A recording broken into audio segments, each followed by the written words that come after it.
Welcome back, everybody, and I suppose many of you have already welcomed me back. As some of you will know, I had the pleasure of spending time with family that I don't get to see that often for this last Mother's Day weekend, which we in the United Church also refer to as Christian Family Sunday.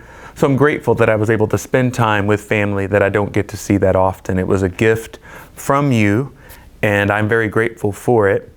I also wanted to begin this meditation postscript reflection by acknowledging that at the beginning and at the end of our service on Sunday, we say that God is present all the time, and we acknowledge God's presence, we affirm God's presence, we celebrate it. And yet, perhaps during the week, at any given time, we don't always feel that. And so I wanted to share a little bit with you about something that happened this past week prior to the weekend to Anne-Marie and I that has just been yet another reminder of God's steadfast presence. In this case, as is often the case, through other people, through the people that God has placed in our lives and through the people that God places us into their lives. And so for me, there's a beautiful kind of dynamic at work. So this last, let's say early Tuesday morning, because there were not many souls awake at that time, Anne-Marie's prenatal bag was stolen out of her car, out of her trunk actually. Now, you and I are probably both thinking the same thing, or I was thinking the same thing. A person that's going to grab that bag and go has no idea what's in that bag. And they're going to be saddened to find out that there's little of any worth to them unless they're an expecting mother. So it was an unfortunate injury to us with a significant financial cost, and it was very little help, if any, to the person that took the bag. So we were distraught, frustrated, as you would be after something like that. You feel sort of violated, and we immediately filed a police report. We followed the steps. We did a little bit of a search. We put the word out to our friends at Arcade Street Mission and elsewhere who kind of have their hand on the pulse and have more eyes than we do, just to keep a lookout. However, as of yet, and most likely what will be the case, is that it has not turned up. So we have begun the process of replenishing her supplies. It's her bag to put the supplies in. One thing that I wanted to say loudly is deep gratitude, because a number of people heard. And before I even put a call out and let people know, people that had heard began offering their support to us.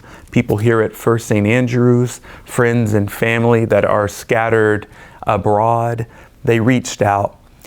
And I know that this goes for Anne-Marie as well, but I have been and I continue to be humbled by just this show of support, this belief, some of the messages that have been included in terms of support for Anne-Marie, support for us.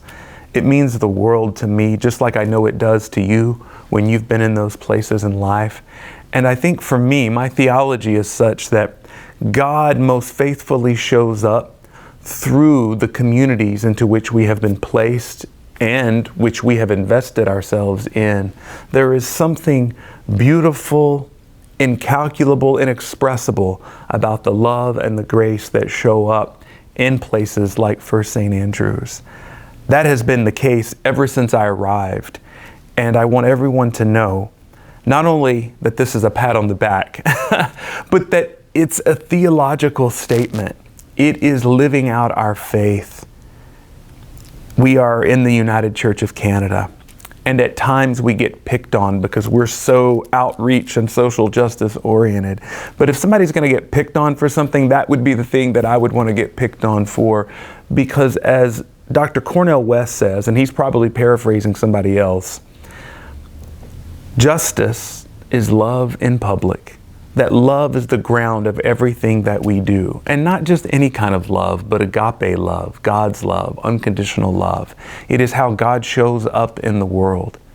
Not with the kind of pomp and circumstance or the brass or the stuff that will capture your attention optically, but that kind of still small voice, that gentle, reassuring touch, that word of comfort and reassurance that you are not alone, that you are accompanied and supported by an energy, a force, a love, a power that far exceeds the powers of the world, the power over, right? The power that looks from the top down and wants to impose its will. And so I appreciate the theological expression, the incarnation that I have experienced of God's love this last week. And I know Anne-Marie would say the same thing. So as you go about your week this week, and as you look ahead to Pentecost Sunday this Sunday, where the Spirit shows up and founds the church, know that our church, the church, is alive and well. Even if it's being reformatted, that's how the Spirit works. It's constantly showing up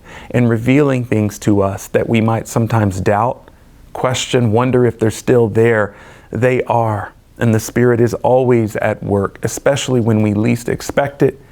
And before we even ask for it, the Spirit is at work for us, with us, and through us. So carry that with you this week. I hope that it gives you a bit of uplift as you lean into this week and this weekend. Some of us, I know, will be traveling with the holiday coming up, but it is Pentecost on the way, and I am so grateful that the church was founded and that the Spirit is alive and well here and throughout the world. Thanks for joining us this week. I look forward to seeing you next week, where I reflect a little bit on what we do Pentecost Sunday, so don't miss it.